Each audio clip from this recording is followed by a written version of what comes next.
Hey everyone, welcome back to Define Motherhood. Are you feeling a little overwhelmed, a little unclear, not sure where to even start when it comes to breastfeeding? Or even better, exhausted from all the advice that seems to be pulling you in every which direction? I gotcha. Let me get you started with this quick start guide on getting into breastfeeding.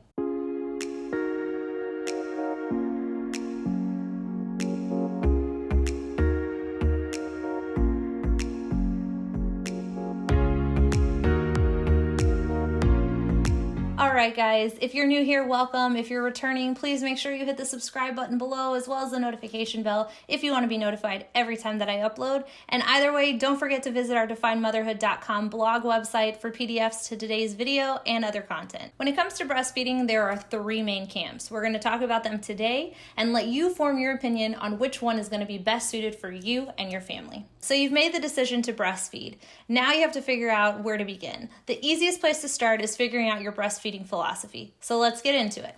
There are three base camps when it comes to breastfeeding. The first is what's called child-led feeding, feed on demand, or cue feeding. All means the same thing. Essentially, all this means is that your breastfeeding is triggered solely by your child's cues. These can be things like suckling, bringing their hands to their mouth, sucking on their hands, a fussiness, or even crying.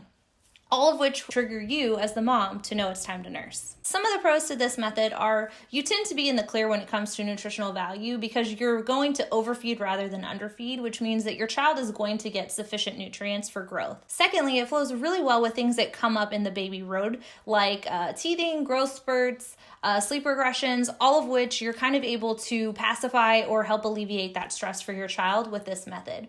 Lastly, it eliminates the feel that you're tied to the clock. So if a strict regimen or schedule really isn't your thing, this may be the method for you because it allows you to ebb and flow with your baby as needed, no interference. Some of the cons for this are going to be things like mother exhaustion as well as baby exhaustion. With moms, you tend to be the baby's pacifier with this method, which can work for you. If it doesn't bother you, there's no need to fix it. However, it can lead to overexhaustion if it's not your thing. Also, it can lead to exhaustion for baby if you're interrupting sleep cycles, reading a cue as hunger rather than need for more sleep. This method can also make it difficult to create a schedule for your baby. Most babies will typically fall into a 2.5 to 3 hour schedule, but for those outliers, it can be difficult to get them on schedule if they're used to simply cluster feeding. And then my biggest caution with this method is when it comes to premature babies, babies who are sick, lethargic, they may have difficulty cueing you to let you know that they're hungry, so this may not be the initial method to start if that's your situation. The second camp is what's called clock feeding or fixed scheduling. All this means is that the only thing that determines when your baby eats is the clock. So the schedule you set for them is going to determine when their needs are met. Some of the pros for this method will be that it is obviously easier to start a schedule because you know right off the bat what your nursing times are going to be, and typically your sleep will follow suit. It also eliminates the uncertainty of when to feed baby or what the cues mean if you're relying on the clock to dictate that for you, which can lead to less stress. And lastly, something that I've seen happen a lot with this method is it can make it easier for babies to sleep through the night sooner simply because the routine established offers that up for them as they start cutting feedings out. However, some of the cons to clock feeding are going to be things like it can create nutritional deficit for your child if your baby's not ready for the interval spacing that you've created in the schedule, or simply needs more feedings like during growth spurts, or isn't feeding efficiently at the breast yet. They may not be getting the intake that they need. This can also create low milk supply issues for moms if your baby's not feeding efficiently and you're not adjusting the regimen to what their intake actually needs. Your milk supply will fluctuate based on that rather than on the true baby's needs. This method can also create a lot of stress on mom and baby alike.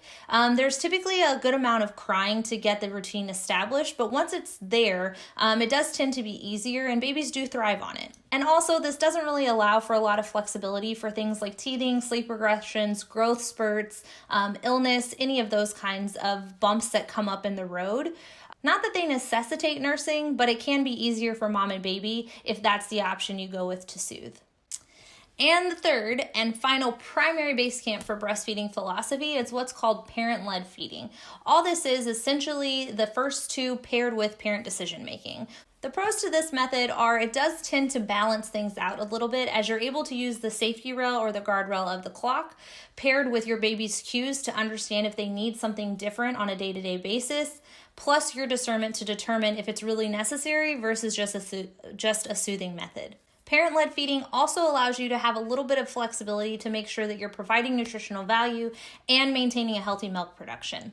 And of course, this method also allows you flexibility as needed.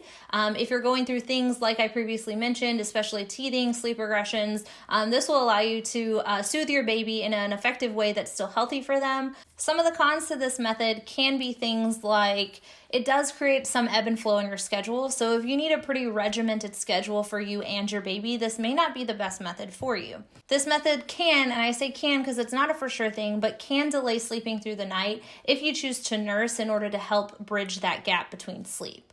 And lastly, it can be exhausting and a little bit overwhelming for parents who are already lacking sleep to be the ultimate decision maker rather than relying solely on the baby or the clock. All of these methods have their pros and cons. It's up to you as mom to figure out what works best for you and baby. Breastfeeding is a partnership. And just remember, if you start with one method, it doesn't mean you can't change it later. You have to figure out what works for you. If you found this video helpful, please hit the like button and don't forget to subscribe down below. Visit our website at definedmotherhood.com. Join our tribe, help us support other moms, and as always, thanks for watching.